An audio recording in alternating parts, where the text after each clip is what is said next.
ఉద్యోగం ఇది కేవలం నెల నెల వచ్చే జీతం కాదు. ఒక మనిషి ఆత్మగౌరవం, ఒక కుటుంబానికి ఆసరా అండ్ ఒక యువతి కలల బాట. ఈ యువతి మహీంద్ర లాంటి పెద్ద కంపెనీలో ఉద్యోగం సంపాదించింది.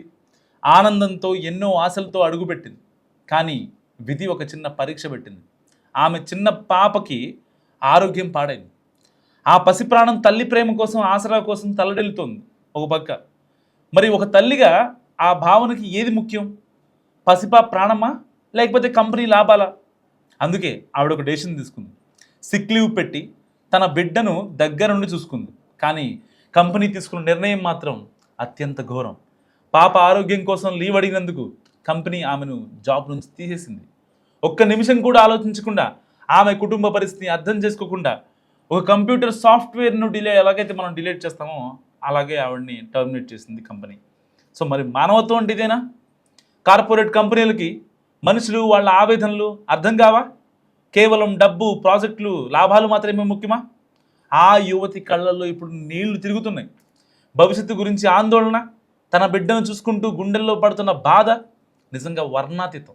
టెక్ మహీంద్ర, మీరు కేవలం ఒక ఉద్యోగం తీసివేయలేదు, ఒక తల్లి గుండెని గాయపరిచారు, మానవత్వాన్ని చంపేశారు. నిజంగా మనం ఇలాంటి సమాజంలో బ్రతుకుతున్నామా? ఇక్కడ మనుషుల కంటే డబ్బుకే ఎక్కువ విలువ ఉంటుందా? ఇక్కడ తల్లి ప్రేమకి కనీసం అర్థం పర్థం ఉండదా? నిజంగా ఈ ఘటన మనందరినీ ఆలోచింపజేయాలి. అయితే కంపెనీ దగ్గరికి వచ్చిందో ఆవిడ మాట్లాడిన మాటలు వింటే నిజంగా అసలు అంటే ఎవరు ఎక్స్పెక్ట్ చేయని విధంగా ఆవిడని తీసేయడం అనేది. ఆల్రెడీ తనకి హెల్త్ బాగాలేదు, లీవ్ పెట్టింది, వర్క్ ఫ్రమ్ హోమ్ చేసింది కొన్నాళ్ళు. అప్పుడు వేధించారంట వాళ్ళ టీమ్ లీడ్స్, వాళ్ళ ప్రాజెక్ట్ మేనేజర్లు, వాళ్ళ పాడ్ లీడ్లు, వీళ్ళంతా కలిసి అంత దారుణంగా. అంటే లిటరల్గా ఆఫీస్కి వెళ్ళిన తర్వాత వాష్రూమ్కి వెళ్ళాలన్నా చెప్పే వెళ్ళాలంట. ఎక్కడన్నా ఉంటుందా వాష్రూమ్కి వెళ్ళాలంటే? ఒక అమ్మాయి, లేకపోతే ఒక ఆంటీ, ఒక అంకులు, ఒక అబ్బాయి, ఏ ఆఫీస్లో అయినా సరే వాష్రూమ్కి వెళ్ళడానికి కూడా చెప్పేది ఉంటుందా? మనం అసలు అంటే ఏ సమాజంలో ఉన్నాం మనం? నిజంగా ఈవిడ ఎగ్జాంపుల్ నాట్ ఓన్లీ భావన. ఇక్కడ భావన ఒకటే విక్టిమ్ కాదు. ఫర్దర్గా చాలామంది బయటికి రానివి ఇలాంటివి చాలా ఉంటాయి సాఫ్ట్వేర్ ఆఫీస్ నుంచి. అంటే ఒక సాఫ్ట్వేర్ ఉద్యోగం అంటే కత్తి మీద సాము లాంటిది.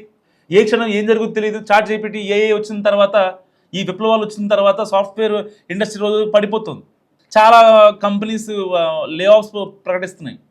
చాలామంది ఉద్యోగులు చిన్న చిన్న ఆఫీసులు, లేకపోతే చిన్న చిన్న బిజినెస్లు చేసుకుంటూ ఉండిపోతున్నారు. కన్సల్టెన్సీలు, ఇంతమంది కన్సల్టెన్సీలు పెట్టుకున్న వాళ్ళు ఎంతమంది లేరు? సో ఇలాంటి నేపథ్యంలో భావన అనే మహిళ మరి టెక్ మహీంద్ర మీద యుద్ధం ప్రకటించడం న్యాయమా కాదా? మీరేమనుకుంటున్నారో మస్తు కామెంట్ చేయండి.